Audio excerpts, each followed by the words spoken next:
जय स्वर्णकार, जय स्वर्णकला।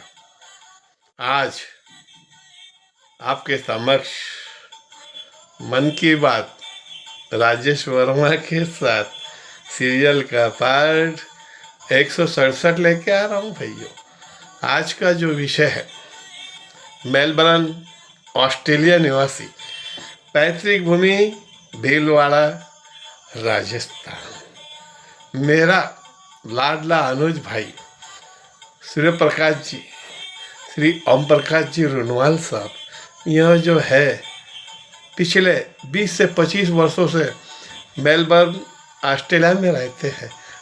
तो हमने सोचा क्यों ना हमारे छोटे भाई से हम रिक्वेस्ट करें, नम्रतापूर्वक विनंती करें कि लाडले अनुज भाई आप कीजिए आपके मन की बात राजेश वर्मा के साथ सीरियल के माध्यम से एक अच्छा सबक दीजिए, एक संदेश दीजिए हमारे युवा पीढ़ी को, हम सभी को एक अच्छा संदेश दे जिससे कि हमें कुछ सबक मिले, सीख मिले। तो आओ हम सभी मिलकर सुनते हैं लाडले अनुज श्री सूर्य प्रकाश जी, श्री ओम प्रकाश जी रुनवाल साहब के मन की बात।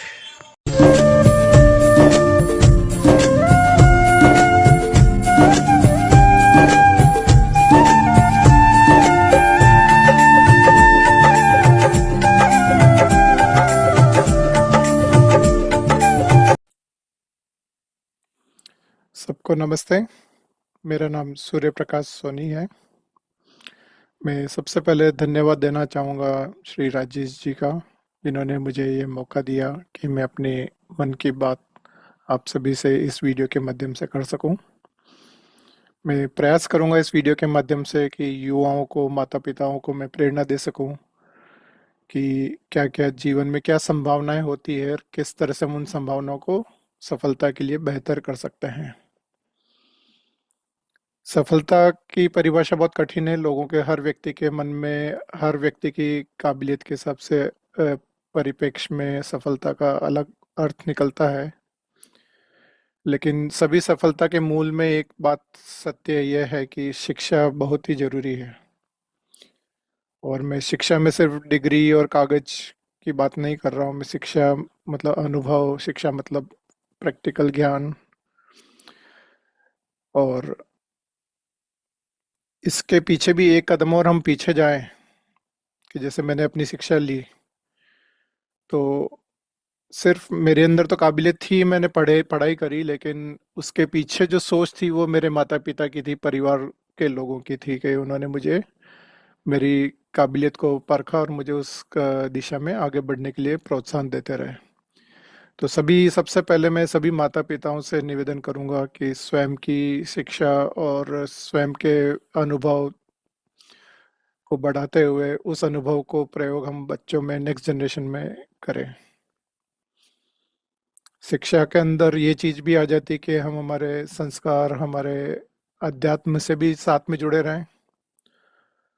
हम लोग सिर्फ भौतिकवाद में आगे नहीं बढ़े, अन्यथा हम लोग सिर्फ अपने अध्यात्म की नींव के माध्यम से ही आगे बढ़े। हर चीज हम लोग ईश्वर को समर्पित करते हुए आगे बढ़े तो सफलता, जो भी हमारे योग्यता के अनुसार जो सफलता की जो परिभाषा ईश्वर ने हमारे लिए बनाई है, वो हमें जरूर मिलेगी।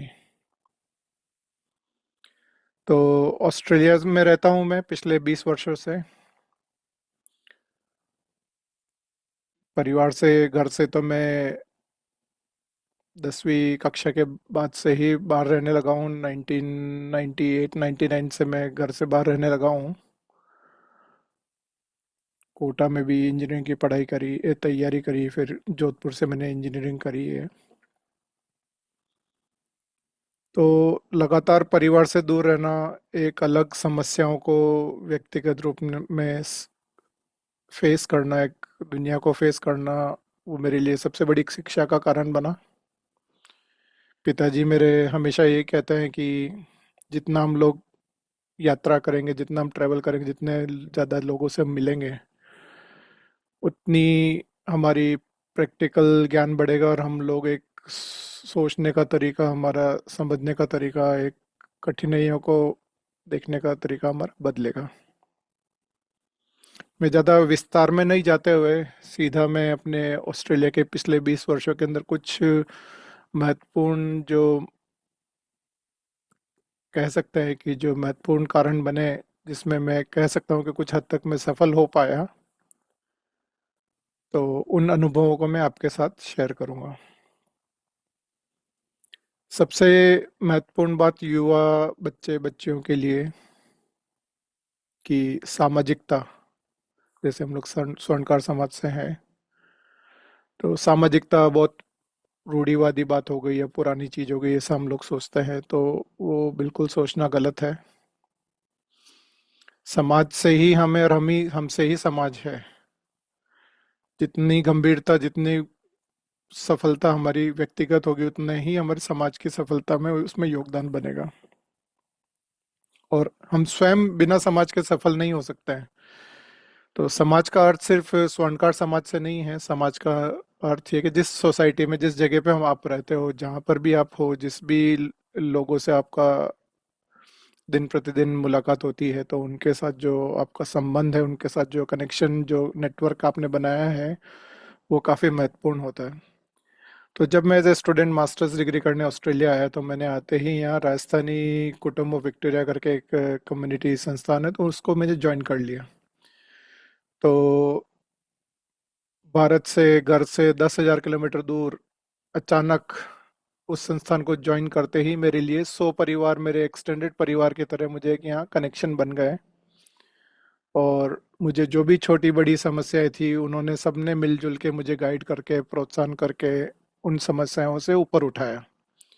तो ये पहला महत्वपूर्ण बात यही है कि हम लोग समाज से जुड़ें, कोई भी संस्थान से जुड़े, वहाँ हम 10 बड़े लोगों से किसी से भी बात करेंगे, मिलेंगे, उनके अनुभव से हमें सीखने को मिलेगा। क्योंकि मैं पहले साल जब ऑस्ट्रेलिया आया, तो मेरे से पहले 20-25 साल से ऑस्ट्रेलिया में जो लोग रह रहे थे, उनसे मिलके, उनसे बातें करने से मुझे पता चला उन्हें आते ही क्या क्या समस्या है, उन समस्याओं का समाधान उन्होंने कैसे निकाला। तो उनके अनुभव का फ़ायदा मुझे डायरेक्ट और इंस्टेंटली हो गया। मुझे वो गलतियाँ दोबारा नहीं करनी पड़ी जो कि उनसे हुई या उनके मित्रों के किसी से हुई, तो उन्होंने मुझे शेयर किया। और जब आप समाज से जुड़ते हैं, कोई भी कार्य करते हैं, तो नए नए चैलेंजेस आते हैं। तो उसमें दो महत्वपूर्ण बातें हैं। जब आप दूसरे लोगों के साथ मिलकर काम करते हैं, तो 50 तरह की समस्याएं देखते हैं। आप उस समाज से नहीं जुड़ेंगे तो आपको समस्याएं भी नहीं दिखेगी। आप एक कूप मंडूक की तरह आपको लगेगा दुनिया बहुत अच्छी है। लेकिन जब आप समाज में काम करते हो, तो आपको रियल समस्याएं देखने को मिलती है। और इतनी समस्याएं होती है कई बार लोगों को, उनको देख के हमें लगता है कि हमारी व्यक्तिगत जो समस्या है बहुत छोटी है उनके सामने। तो आपको काफ़ी सहजता आ जाती है आपके स्वभाव में, आपके मन में, कि हम छोटी छोटी समस्याओं से परेशान ना हो। जीवन में, दुनिया में लोगों को हमारे से कई गुना ज़्यादा समस्याएं हैं। तो हमें हर स्थिति परिस्थिति में सरल सहज रहना सीखने को प्रोत्साहन मिलता है सामाजिक कार्य करने से। और दूसरा महत्वपूर्ण फायदा ये रहता है कि जो आपसे उम्र में, अनुभव में बड़े हैं, उनके साथ उठने बैठने का मौका मिलता है। तो उनके जो जीवन का सार है, वो आपको इंस्टेंटली उनके साथ बैठने से मिल जाता है। बचपन से मैंने दादाजी के साथ काफ़ी समय बिताया था, तो उनके साथ बैठता था, उनकी पाँव की मालिश वगैरह करता था, तो उनसे कई सारे वो अपने जीवन के अनुभव मुझे बताते थे। तो हो सकता है स्वभाव मेरा वहीं से बन गया था कि कैसे बड़े बुजुर्ग के साथ हम बैठें, उनके अनुभव सुने, समझें और हमारे जीवन में कैसे उतारें। तो जरूरी नहीं हम लोग हमेशा बुजुर्ग बड़े के साथ ही बैठे। बड़े बुजुर्ग का अर्थ इतना ही है कि जो आपसे ज़्यादा अनुभवी हैं, आपसे ज़्यादा सफल, उन लोगों के साथ उठेंगे बैठेंगे आप, तो आपको उनसे, उनका सोचने का तरीका, उनकी समस्याओं का समाधान करने का तरीका आपको direct, instantly, practical, real experience आपको सीखने को मिलेगा। यदि आपको वो सब अनुभव अनुभव मिलेंगे, तो आप आपके भाई बहन को भी शेयर करेंगे, आप अपने बच्चों को भी शेयर करेंगे। तो ये मेरा महत्वपूर्ण एक मोड़ उसमें रहा इस चीज़ में। दूसरा, मैं बचपन से मेरे एक रिश्तेदार है श्री ओम प्रकाश जी आर्य। उन्होंने उनके कंप्यूटर संस्थान थी उस समय, तो उन्होंने मुझे कंप्यूटर सिखाया बचपन में, 7th 8th में ही सिखा दिया था शायद। तो उनका एक छोटा सा परिश्रम मेरे ऊपर और मेरी पूरी जीवन, मेरा करियर पूरा बदल गया। मैं आज एक बहुत दुनिया की कठिन से कठिन समस्याएं सॉल्व कर रहा हूँ आईटी के माध्यम से। ऑस्ट्रेलियन गवर्नमेंट के साथ काम कर रहा हूँ, यहाँ के टैक्स डिपार्टमेंट में, यहाँ के टेलीकॉम डिपार्टमेंट में जो बड़ी समस्याएं हैं जो एआई से सॉल्व हो सकती है या डेटा साइंस से सॉल्व हो सकती है, वो मैं सॉल्व कर रहा हूँ यहाँ। तो इसको इस अनुभव को शेयर करके मैं एक इतनी सी मैसेज देना चाहता हूँ कि रैंडम एक्ट ऑफ काइंडनेस, कि हमें यह नहीं सोचना कि मैं किसी की मदद क्यों कर रहा हूँ। हमें सिर्फ लगातार हमारे स्वभाव में ही होना चाहिए कि जहाँ भी हमें मौका मिले, जिस किसी की भी हम लोग जिस रूप में भी, छोटी से बड़ी किस तरह रूप में भी हम लोग मदद कर सकें। हमारा तो एक छोटा सा परिश्रम 1 घंटे की या 1 महीने की, 1 साल की मेहनत होगी, लेकिन किसी का पूरा जीवन बदल सकता है। तो सामने वाले का जीवन बदलने की अगर आपके अंदर क्षमता है, ईश्वर ने आपको इतनी शक्ति दी है, तो उसका भरपूर प्रयोग करना चाहिए। और इसका दूसरा पहलू हम लोग देखें, जो कि मैं बहुत गहराई से उसको मानता हूँ, समझता हूँ और प्रयोग करता हूँ, कि जब आप युवा हैं, जब आपके अंदर क्षमता है, एनर्जी है, तो आप जितने इस तरह के कार्य करेंगे, आपके एक कर्म फल जुड़ते जाएंगे। आपके जब समस्याएं आएगी कोई भी, हर ऐसा नहीं कि मेरे मुझे कोई समस्या नहीं आती, सभी को समस्याएं आती हैं, लेकिन इस तरह के कर्म फल बनने की वजह से आपको जो भी समस्या आएगी उसको या तो सहन करने की शक्ति मिलेगी, या उन समस्याओं का अनायास एक सॉल्यूशन निकलेगा। आपने अपेक्षा भी नहीं करी होगी कि कहाँ से आपको वो सहायता मिलेगी या सफलता मिलेगी या उस समस्या का समाधान मिलेगा। तो वो ईश्वर की कृपा हमें तब मिलती है जब हमने हमारे कर्मफल इकट्ठे किए हों। तब जब हमें प्यास लगे तब हम कुआं नहीं खोद सकते। हम जीवन भर हम परिश्रम करके कुआं खोदेंगे, तो जब प्यास लगी तब हम उस कुएं से पानी पी पाएंगे।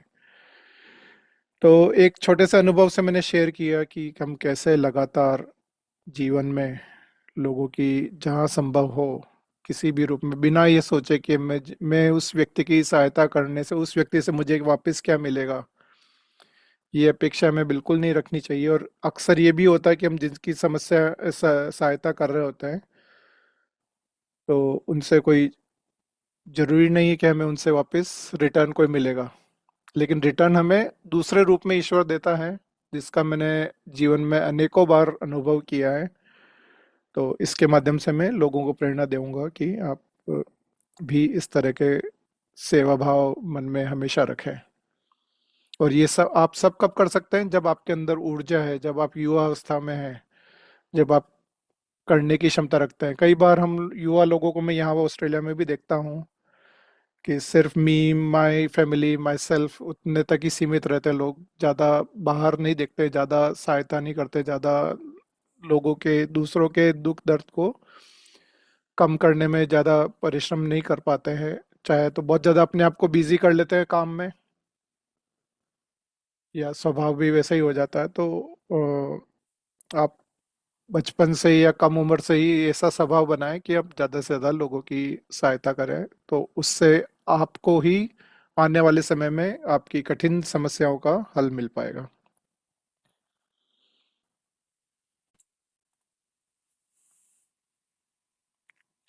विचार और भी हैं काफ़ी, शेयर करने की संभावनाएं रहती है। तो हो सकता है कि मैं आने वाले वीडियोस के अंदर मैं अपनी मन की बात दोबारा करूंगा। तो अपने मैं विचारों को यहीं विराम देना चाहूँगा।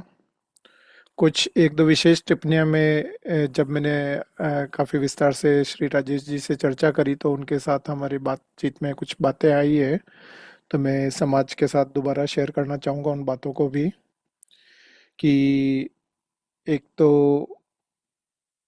प्री वेडिंग शूट करें या ना करें, इसके अंदर हमें गंभीरता से विचार करना चाहिए।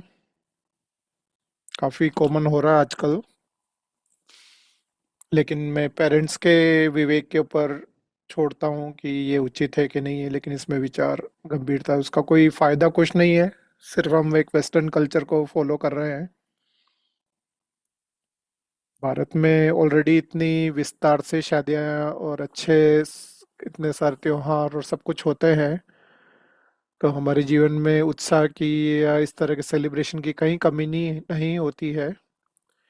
विदेशों में क्या कि बहुत ही कम सेलिब्रेशन होते हैं इस तरह के, वो शादी भी कई वर्षों बाद करते हैं साथ रहने के बाद। तो उनके लिए बच्ची कुची उसमें शादी के उसके अंदर में जो करना चाहते हैं वो, इसलिए वो प्री वेडिंग शूट वगैरह करते हैं। लेकिन इसका क्या महत्व भारत में है, पेरेंट्स को इसके बारे में विचार करना चाहिए, और ज़रूरी ना हो, और आप तो इस बारे में विचार करके इस पे रिकंसिडर करें। दूसरा चर्चा श्री राजेश जी के साथ ये करी कि शादियों में कई सारे व्यंजन बनते हैं, अनेकों व्यंजन बनते हैं, जो हम लोग बचपन से सीखते आए कि जो विरोधाभास वाली व्यंजन नहीं खाने चाहिए, दही के साथ दूध नहीं खाना चाहिए, खट्टे के साथ दूध की चीज़ नहीं खानी चाहिए, लेकिन शादी के माहौल में इतनी सारी चीज़ें बनती है, हम लोग खाते भी हैं, और जो लोग कर पाते वो करते ही हैं, लेकिन जो नहीं कर पाते उनके ऊपर एक पीयर प्रेशर आ जाता है। तो मैं ये नहीं कहूँगा कि बिल्कुल कम कर दें, लेकिन एक, अगर हमारे पास समय पैसा सब कुछ है तो हम लोग एक योजनाबद्ध तरीके से एक अच्छा भोजन करें, और जो अपनत्व जो उसमें था पहले, जो साथ में बैठ के जो परिवार वाले खुद भोजन कराते थे, तो एक जो कनेक्शन बनता था गेस्ट के साथ, आजकल जो केटरिंग व्यवस्था की वजह से वो सारा कॉमर्शियल जैसा महसूस होता है। तो हम हमारे मूल में जाएं, किस तरह से परिवार से लोगों से जुड़े, उस भोजन का एक आनंद लेवें, और एक हेल्दी फूड ऑप्शंस की तरफ बढ़ें, और सीमित जितनी ज़रूरत हो उतने उसमें जाएं, तो इसमें भी आप सभी विचार करें। तो इसी के साथ मैं धन्यवाद देता हूँ श्री राजेश जी को एक बार और समाज के आप सभी लोगों को दशहरे की और दीपावली की अग्रिम शुभकामनाएं, बधाई।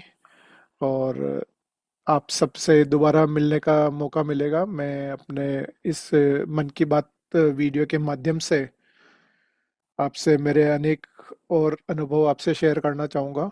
तो इसी के साथ सबको नमस्ते, जय स्वर्णकार समाज, जय स्वर्णकला समाज।